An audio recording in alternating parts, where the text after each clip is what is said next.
Bonjour, bienvenue à la deuxième partie de ma formation sur Google Classroom et Google Drive. Donc, dans la première partie, on a vu comment créer un nouveau dossier, comment créer un nouveau document et comment télécharger des documents que vous avez sur votre ordinateur, sur votre Google Drive. Donc, dans cette deuxième partie, on va voir comment partager un document, qui est un élément très essentiel à Google Drive. Donc, pour commencer, on va sélectionner le document qu'on veut partager et on va appuyer sur le bouton « Partager » ici en haut. Vous pouvez également appuyer sur le bouton droit de votre souris et sélectionner « Partager ». Dans les deux cas, vous arrivez à cette fenêtre-ci qui vous demande avec qui vous voulez partager le document. Donc, pour partager, vous avez simplement à écrire l'adresse de courriel de la personne avec qui vous voulez partager. Remarquez que dès que vous commencez à écrire, et si vous avez déjà partagé des documents avec cette personne-là, Google va le reconnaître et va vous donner un menu déroulant pour sélectionner les personnes avec qui vous voulez partager. Donc, je vais sélectionner mon nom ici. Et vous pouvez partager avec d'autres personnes, simplement en écrivant son adresse de courriel encore. Je vais choisir celle-ci. Remarquez ici que Google met une petite enveloppe à côté de l'adresse de courriel. Ça veut dire que Google ne reconnaît pas cette personne-là comme étant quelqu'un qui a un compte Google Éducation au sein de votre commission scolaire. C'est une personne inconnue. Donc, il y a des bonnes chances que vous l'ayez mal tapé ou que le compte de cette personne-là a été désactivé. Donc, c'est une manière ici de reconnaître, des fois, quand on fait une erreur, si vous voyez une enveloppe, c'est parce que ça ne fonctionnera probablement pas. Donc, je vais supprimer cette personne et je vais recommencer avec une autre adresse de courriel. Donc, je vais en écrire une qui fonctionne. Donc, vous voyez ici, j'ai une adresse de courriel que Google a reconnue et me donne le nom de l'élève en question. Je le sélectionne et vous voyez le petit icône à côté de son nom. C'est une petite image de profil. Donc, c'est un compte reconnu.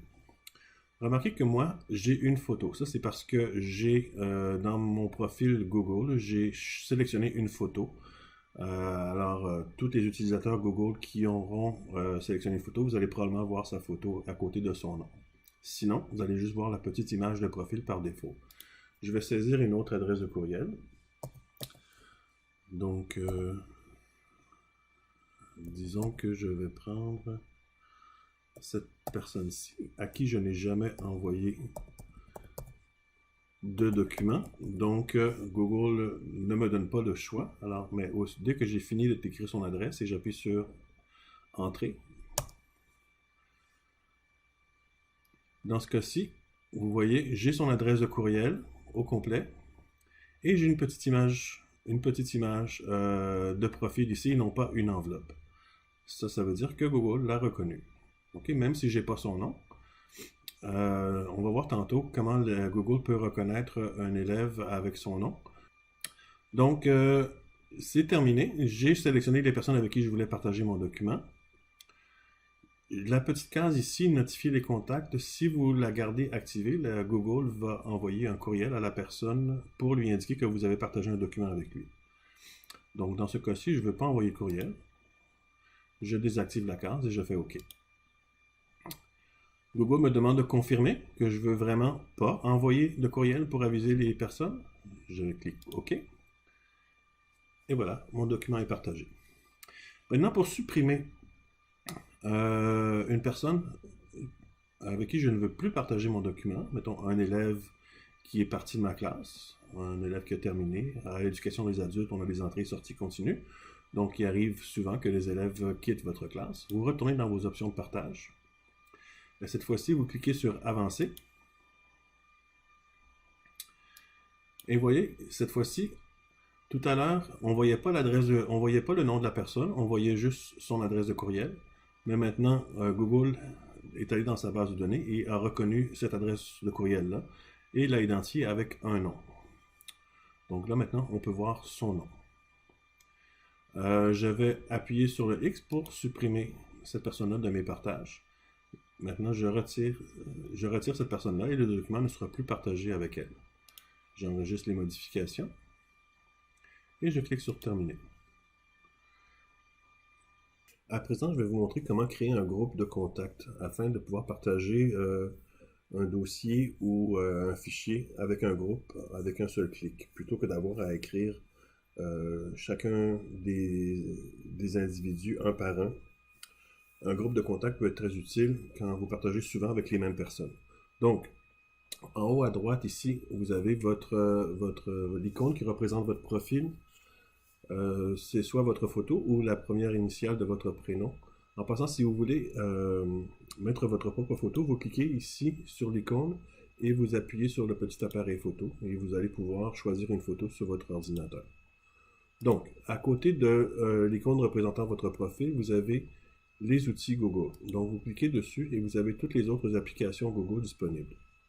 On va sélectionner Contact.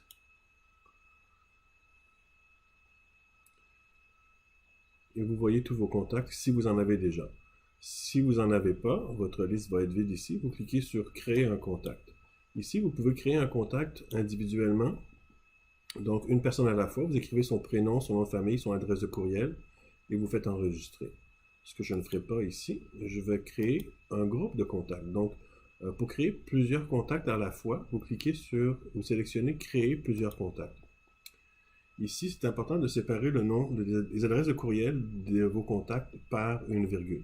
Donc, disons que je vais en sélectionner un.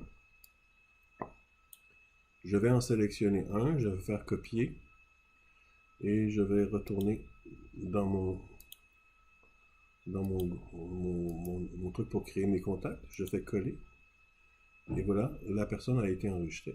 Maintenant, pour créer plusieurs contacts à la fois, vous pouvez, si vous avez un document Word ou n'importe quoi avec une liste de contacts, l'important c'est simplement de les séparer par une virgule. À ce moment-là, vous avez toutes vos adresses de courriel séparées par une virgule. Vous pouvez les sélectionner, faire copier, retourner dans votre outil pour créer plusieurs contacts et vous faites coller. Et tous vos contacts vont être créés en un seul coup. Alors vous faites créer. Et là, vous avez vos contacts. D'accord? Ils ont tous été créés. Maintenant, une fois que vous avez vos contacts, pour créer un groupe, les groupes dans Contact, avant ça s'appelait groupe, maintenant ça s'appelle étiquette. Alors vous avez vos étiquettes ici. Moi j'ai déjà plusieurs groupes de créer. Je vais cliquer sur créer une étiquette et admettons que je veux un groupe avec tous les profs de français. Alors je vais l'appeler prof de français. Et je vais faire enregistrer. Et mon groupe existe ici. Maintenant, pour rajouter des personnes à mon groupe, je peux aller une par une choisir leur nom. Par exemple, cette personne-ci, j'appuie sur les trois petits points à la droite ici et je sélectionne le groupe dans lequel je veux placer cette personne. Donc, je vais choisir prof de français. J'ai une petite coche à côté. Alors, mettons que je veux continuer avec cette personne-ci. Je clique ici et je fais prof de français. Si je voulais en ajouter d'autres, par exemple cette personne-ci, je peux la sélectionner ici et où c'est écrit aucune étiquette, je clique et je peux sélectionner une étiquette ici. Donc c'est une autre façon de rajouter un contact, rajouter une étiquette à un contact. Donc j'ai ma liste des personnes que j'ai sélectionnées ici. Je pourrais en rajouter d'autres. Disons, admettons, cette personne. Je peux la prendre ici. Je peux même en sélectionner plusieurs à la fois. Alors je vais cliquer sur son nom. Je vais cliquer sur celle-ci. Et admettons, je vais cliquer sur celle-ci. Et je vais prendre à la gauche de la case à cocher. J'ai des petits points. Je peux prendre les petits points et glisser mes contacts dans le groupe. Alors, vous voyez, j'ai maintenant toutes les personnes dans mon groupe. C'est tous mes profs de français. Alors, j'ai créé mon groupe.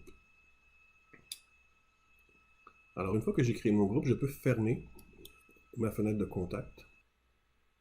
Donc, quand votre groupe de contact est créé, vous pouvez retourner dans votre Google Drive et sélectionner le dossier que vous voulez partager. Par exemple, je vais prendre celui-ci, mon premier dossier, que j'ai créé dans l'autre leçon, et je vais faire partager.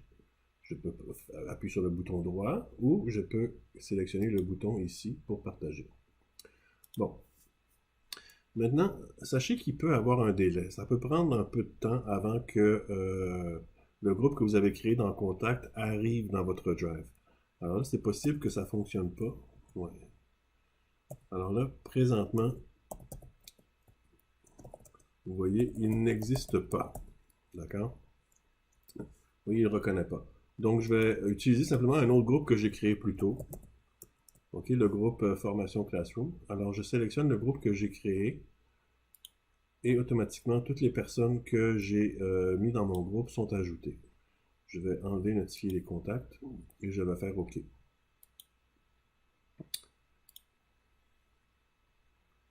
voilà. Donc, comme ça, vous pouvez partager un document avec un groupe assez facilement. Donc, si je vais dans mon premier dossier, je regarde les documents qu'il y a dedans.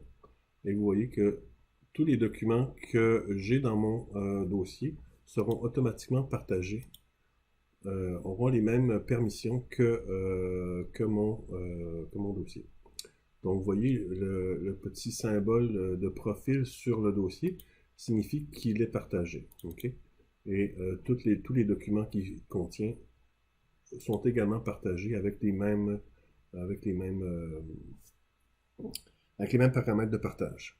Donc, ça peut prendre quelques temps. Là, on voit que celui-ci maintenant est partagé. Celui-ci ne l'est pas encore, mais ça s'en vient.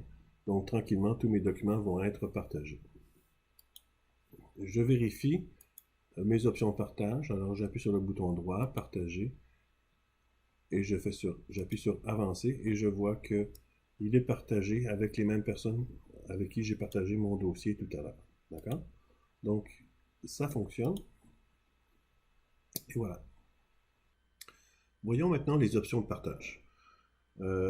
Parfois, on a vu comment partager un document avec des personnes précises, mais parfois c'est lourd. Hein? Vous voulez partager avec vos élèves, vous avez des entrées continues dans votre classe. À chaque fois qu'il y a un nouvel élève qui arrive, il faut rajouter son nom à vos partages. Ça peut être ardu, pas toujours évident.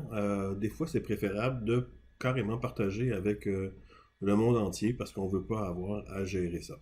Donc, je vais vous montrer les différentes options de partage. Donc, ouvrez les options de partage du document que vous voulez partager, par exemple celui-ci. Je vais retourner dans mes options de partage et je vais cliquer sur Avancer. Et vous voyez ici que l'accès est réservé à des personnes précises, avec la liste de personnes avec qui c'est partagé. Ça veut dire que toutes les autres personnes qui essaient d'ouvrir ce document ne pourront pas l'ouvrir si même ils réussissent à y aller. Okay? Donc, ils ne verront pas le document dans leur dossier partagé avec moi. Par contre, si vous allez dans vos options de partage ici, accès réservé à des personnes précises, vous cliquez sur Modifier. Et là, vous voyez les différentes options. Donc, vous pouvez... La première option, activer public sur le web, c'est carrément la planète en entier qui pourrait trouver votre document. Il pourrait même le trouver sur Google. La différence avec le deuxième, c'est que tout le monde peut accéder à ton document tant qu'ils ont le lien. Donc, vous pourriez envoyer le lien de votre document par courriel. Vous copiez, coller et vous l'envoyez par courriel. Pour y accéder, les gens auront juste à cliquer sur le lien. Et en passant, si vous choisissez cette option-là, ben, le courriel peut toujours être transmis à quelqu'un d'autre. Donc, c'est n'importe qui a le lien. Okay? Même si ce n'est pas nécessairement vous qui avez envoyé le lien. Les deux autres options, c'est restreint à votre commission scolaire. Donc, vous pouvez donner accès à tous les membres de votre commission scolaire à votre document. Donc, vous pouvez envoyer le lien et seulement les personnes de la commission scolaire pourront ouvrir votre document. La différence entre ces deux options-ci et les deux du haut, c'est que de Duo, les personnes n'ont pas besoin de se connecter avec leur compte Google pour avoir accès à vos documents, tandis qu'ici, pour prouver qu'ils sont membres de la commission scolaire, les personnes devront se connecter avec leur compte de leur commission scolaire sur Google. Et sinon, l'option qu'on a choisie tout à l'heure, c'est des personnes précises. Donc, on va sélectionner toutes les personnes de la commission scolaire, ok, vous disposant du lien. Donc, on va enregistrer. En passant, l'accès à tous les utilisateurs de la commission scolaire ici, en lecture. Alors, vous avez vos options de partage, c'est toujours en modification ou commentaire ou lecture. Donc, modification, c'est-à-dire que la personne peut ouvrir votre document et le modifier et écrire dedans. Ça veut dire que votre original est modifié. D'accord? Donc, ça dépend vraiment avec qui vous voulez partager le document. Si c'est pour partager avec des élèves, c'est clair qu'il faudrait utiliser l'option en lecture seulement. L'élève pourra lire le document, mais ne pourra pas écrire dessus. Et des commentaires, c'est la personne va pouvoir commenter, mais elle ne pourra pas nécessairement écrire. Et modification, ben c'est ça, c'est carrément modifié au complet. Donc, on va le laisser en lecture en admettant que c'est avec des élèves qu'on veut le partager. Si vous voulez partager avec des collègues, vous avez un document que vous voulez travailler en collaboration avec plusieurs profs, vous pouvez le mettre en modification. Mais sachez que c'est toujours votre document qui est modifié, le document que vous partagez qui est dans votre Drive, qui sera modifié si vous donnez les permissions de modification. Donc, on va faire enregistrer. Le lien de partage est disponible ici. Donc, quand on a sélectionné que tous les utilisateurs qui disposent du lien peuvent y accéder, ça, c'est le lien de partage en haut ici. Alors, vous pouvez le copier, puis après ça, le coller dans un courriel et l'envoyer à la personne. D'accord? Donc, on va sélectionner « Terminer ». Et si jamais vous voulez donner le lien à quelqu'un d'autre, pas besoin de rouvrir les permissions, puis aller voir copier le lien. Le lien est disponible en haut directement ici. Donc, vous sélectionnez votre document, puis vous cliquez sur « Obtenir le lien à partager ». Ici, le lien à partager est automatiquement mis dans la mémoire de votre ordinateur et vous avez juste à le coller. Et c'est tout.